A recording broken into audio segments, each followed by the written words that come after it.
Brother, what's that in your hands? It's my bolter. A bolt gun? It's not even a bolt rifle. And it's not even painted. How do you expect to get your 10 VP? I'll just have to play better than you, I think. Prepare yourself, brother, for the grim dark.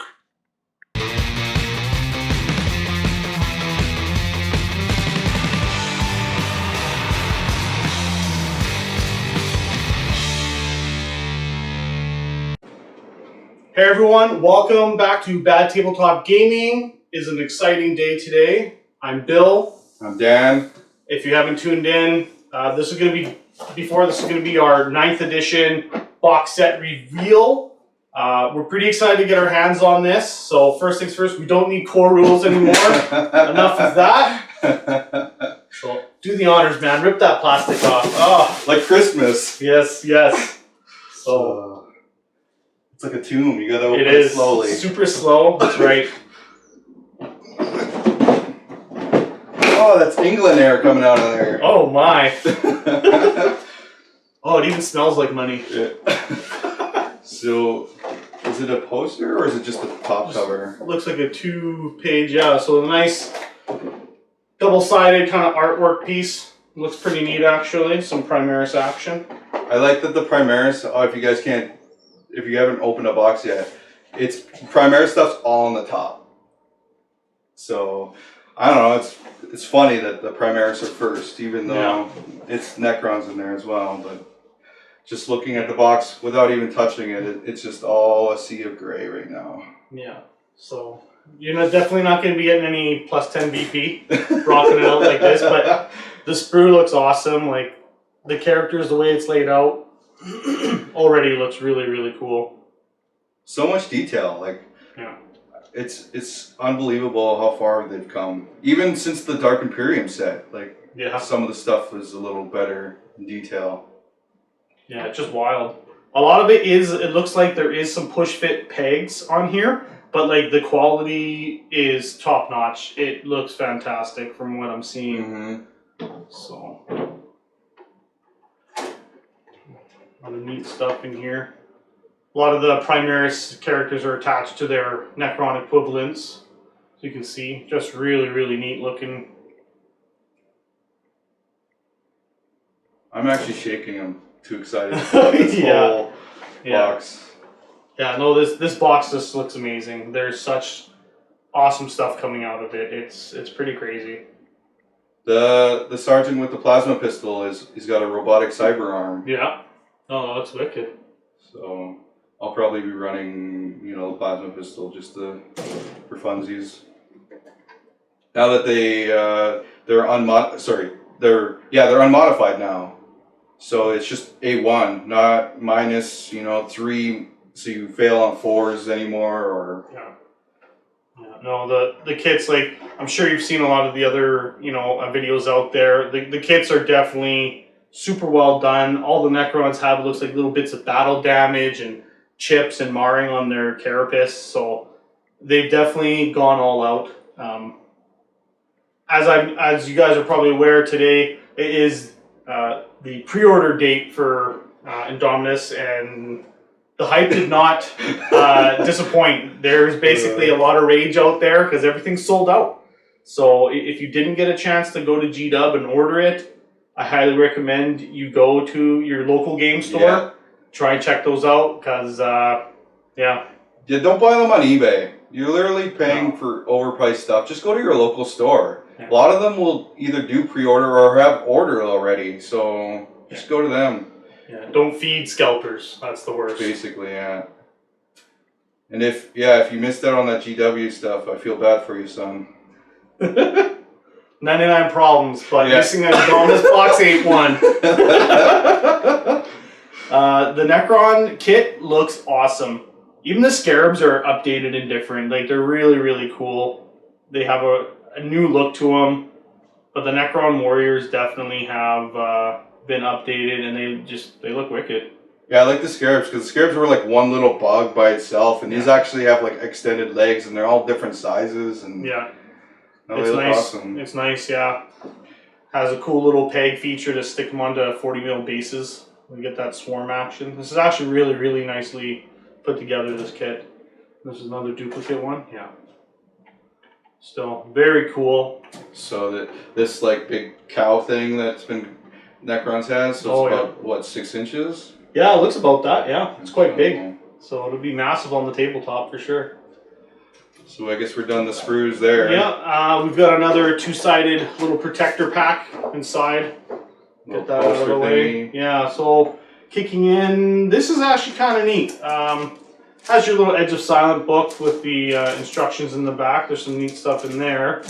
Little artwork piece. Just a promotional. Yeah, a little promotional thing. So, promoting the new Indomitus novel. It's kind of neat. We got some Space Wolf decals and a bunch of all the Space Marine chapters. It looks like the main Codex ones, anyways. Codex. So it's still Ultramarines, Blood Angels, Space Wolves, Dark Angels, but very cool. Meat and potatoes. Look at this bad boy. Look at this thing. This thing is massive. Like, this book is thick. It is huge. With 2 C's, right? Thick, yeah, 2 C's. That's right. It's crazy. I'm surprised how big it actually is. So, starting to rival some of those heresy close books. to those heresy books. Yeah, those black hardcover bound ones. So, really cool.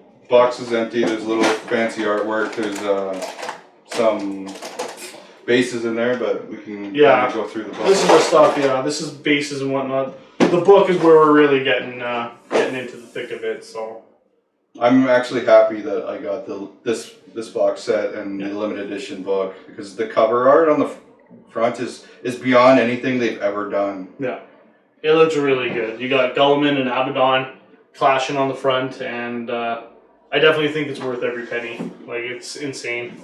Just it's so crazy. It's so crisp too. Yeah, unopened. Yeah, I need like those librarian. Yeah, the gloves. That's right. So it just quickly, like, going through this, it just crazy map. I don't know. It just seems different to me. Like the pages, like the way it feels and everything. Well, this is definitely. I think they went all out on this edition. I think they really tried to push it hard. Oh, that's pretty neat. The Dark Gods. Like little tarot cards and stuff. They have a little blurb about the gods here. Yeah. But I think they really did go all in. I think from the sculpting and the promotional side of it, and just the way that it's been, the drip release and slowly teasing everybody on the internet to get prepped for it. This is going to be, like, I think probably one of the biggest launches for a Games Workshop game, like, period. I think so. Even if you were living under a rock, I think you ended up hearing about it regardless if you knew it or not. My wife knows about Ninth, and I barely even told her about it, right? 'Cause she keeps seeing posts about public stuff, and she's just like, "Oh, what is all this crap?" And I'm just like, "Oh, it's Ninth, right?" And it's they're getting into, like, every little faction, and there's Astartes, Grey Knights, Death Watch. Yeah, so they have a full breakdown basically of all your Imperial forces. Yeah. Goes through, but the artwork in here, like, a lot of this looks new. Like, every page is artwork. Yeah. It's not just blurbs of or stories. So Nice and new, tons of different stuff. They go through now, Chaos Renegades and Knights, the Nurgle stuff. And then they're getting into certain wars. Now we're in, like, the Tau and the Gene Stealer cult. Like, this is awesome that they actually have backstories on, it seems like, every faction, rather than just being a book that's half full of Imperium. Yeah, no, definitely. And again, like, the artwork, I can't understate that enough. Like, it looks awesome. The pictures, the colors, everything that they've done in this book just looks insane. So this is awesome, right? Yeah. A lot of the stuff now, like, in this rules section, a bunch of it was leaked early.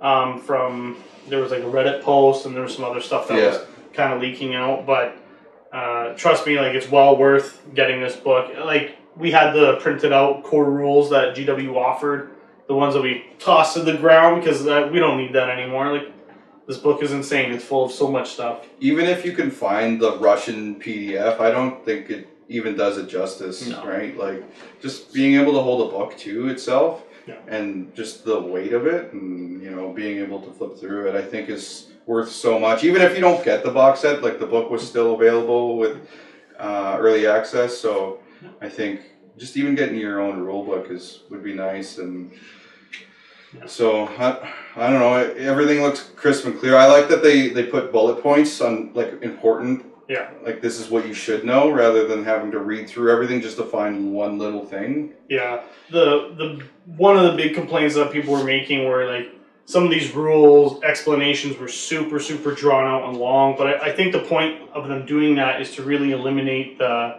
gaminess to it, right? Like anything, the best play testers are the gamers. So once this gets out and people start really getting to chew on it, the reason some of these rules are written this way is there's no gray area, no misinterpretation. Like, this is the range of where you can perform these greasy deeds, and that's it, right? So I do appreciate that effort at least. And again, as this book starts to come out and we start to see some of those major events happen worldwide, I think you'll really start to see Games Workshop being proactive at eliminating some of the shenanigans and keeping the game like fun and fresh.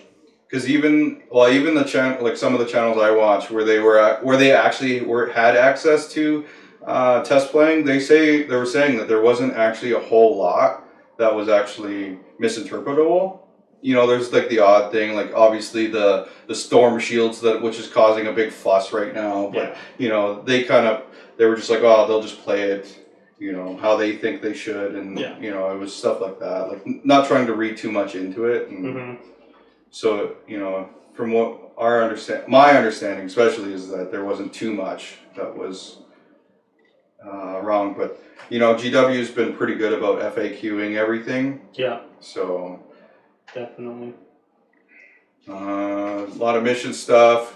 See if there's anything in the back about points oh no, the points are coming out in chapter approved. Yeah, it should be dropping on chapter approved. A huge section on terrain in this book. Like, it's basically the big. It shows that all these different pieces and common terrain features, the traits. Definitely is probably going to be one of the more, encumbersome parts of the game. Just really wrapping your heads around what is what now on the table, right? Going through it. I know even we've been talking about making little label tokens for putting on the terrain. Like, it's breachable or this is obscure, just to make it easy in the beginning. Because jumping in, everything's new. Kind of need a little bit of a way to walk through and make things clear. Yeah, exactly. So, they give you examples of how you should set up a table in this book, and there's all these different things. Yeah. Table sizes, open play. This is where you're starting to get into like the actual match play stuff. Yeah, there is some match play rules in here. The Eternal War section. The secondaries are all listed in the book too, so there's tons of secondaries, which is really nice. I'm trying to work my way to the Crusade in the back. I think it's in the back. Hopefully it's in this book, because that's the only thing I think we haven't really seen leaked too much. Crusade is the big one. We're all itching. We plan on rocking a big Crusade group and really living up the hype. So there's 12 different maps here. Yeah, there's tons. I think it's 9? Oh, 9, yeah. Yeah, 9 different missions in here. Oh, 9 different missions. Okay. So they're just the objectives are just all set up differently. Yeah, that's all. Yeah, and you can tell from some of the pictures of the missions, like it's very much a nod to ITC and the way everything's spread out, and the way the objectives are even placed. So I think they've really gone to work with these big gaming groups, the play testers, to really try and bring out the most polished version that they can. So you talk a little bit about Crusade. Yeah, so the Crusade's actually in the book. You don't have to buy a special rule book or anything for it, which is nice. It's just that journal, so you can get all the cool cards and stuff, right? Okay, Because from reading it, basically Crusade is it's like Kill Team on steroids. It's like Kill Team except for your army. There's ways that you can get these requisition points through your forces. your regular missions have objectives, but there's also like actual crusade objectives you do too. Yeah. To gain more XP, and you can start giving bonuses and relics and stuff like that to all your different squads and characters. A bunch of different charts to roll on. If you get wounded, there's battle scars and stuff. We're definitely looking forward to jumping in on that. So I think that was our biggest excitement. You know, I think it's our heresy background of like playing that like story, right? And I think now it's coming into 40K. I think that's really excites us about the whole crusade thing. Just because this is awesome. We've played a few leagues in our local area where it was a progressive thing, and you rolled on charts for characters and stuff like that, and you got points. And so this is, from the sounds of it, it's going, the battle traits here, so you roll on them, and you know, like you add one to the leadership, and his bubble becomes bigger, kind of thing. Yeah, whenever you can take the game that you love to play and forge your own narrative with it. And with your friends, like that's just, I think that's like the peak of gaming, right? Like you want to actually have fun, enjoy these games with your buddies, and if you can do that and also like tell your own story, like it doesn't get much better than that. You can even paint your own honor markings, whatever you want, right? So it's pretty sweet. Because they even have their own crusade relics here, specifically for crusade. Which are kind of neat here that everyone kind of gets, and it's you know, like a fancy pistol or a fancy grenade or armor or whatever, but you know, it's very, very cool, this whole thing. Battle scars, I think this is what we were excited about, because was there rumors about Space Marines becoming dreadnoughts? I read rumors on there. I don't know 100%, but it was basically over time your captains can actually become like chapter masters, and if they get felled in combat, I read a rumor that you were able to be interred in a dreadnought. Whether or not that's true, we'll find out shortly when we go through it. And I'd really like it to be true, because how cool would that be, right? Exactly, yeah. And then, they give you like a little thing. I don't know if you just want to photocopy it or whatever, right? Of kind of like, Kill Team. Yeah. Because Kill Team came out with the same little cards or whatever. And exactly. And then I think we're getting into, the mission pack. Crusade missions. So this specifically how to play things. Yeah. More missions, maps. More maps. Tons of different. Oh, the infamous blast weapons. Yeah, it's basically a full page going through it. So that's awesome. You're gonna have to highlight which one you play with, right? If you're Space Marines, okay. The frag missiles, demolition cannon, demolisher cannon. Sorry, because there's a lot. Yeah, there's tons. Aircraft, they got their own 2 pages. Yeah, and rare rules, which is cool. They have neat little sections, right, throughout the book that break it all down. It does seem very user-friendly going through the book and just looking at it at a glance. So, rule term. They have that glossary back at the end of the book, which is nice because, man, I think that's a frustrating part where, like, especially with the heresy books, you always look at the back, all right, page this, and you go, they actually have the rules all listed at the very back. Well, I think part of the problem was Space Marines Deep Stroke, but, like, Dark Eldar came in from, the war, right? Yeah, everyone had their own name. The Webway, but so I think they're just kind of, making it all just keywords and actually telling you what things are, like half strength and what a heroic intervention is. It's a little quick cheat sheet, I think. Yeah. I like that. So if you're in game and you're like, oh, what's a half strength, right? Like, it's there, yeah. Well, that's awesome. Roll-offs, more Eldar artwork. Yeah, Eldar fighting looks like demons. That's pretty sweet. Yeah. I think it's new. I don't remember ever seeing that. So. Tal fighting Nids. Tons of different stuff. Definitely the book, I think, is well worth it, as we've said. So if you were lucky to get that box, kudos. If you didn't, like we've been pushing, go to your local game store. I guarantee they'll have a copy, and they'll be more than happy to sell it to you. So. 100%. Yeah. All right. But yeah, this has just been our little teaser. We're really going to be digging into the rules and going through. We'll have our first 9th edition game dropping on release day, which is the 25th. Dan and I will be throwing down some 9th action, and should be really good. So stay tuned. It'll actually be 9th. Yeah. The last couple bat reps, they've been like the playtest missions, but still using the 8th edition rules. So yeah, the next one will be actually 9th edition. And we hope you guys check it out and enjoy it. And once we kick into Crusade, we hope that you guys will play along and let us know how your just 9th edition experience has been so far. So awesome. Thanks for joining us, guys.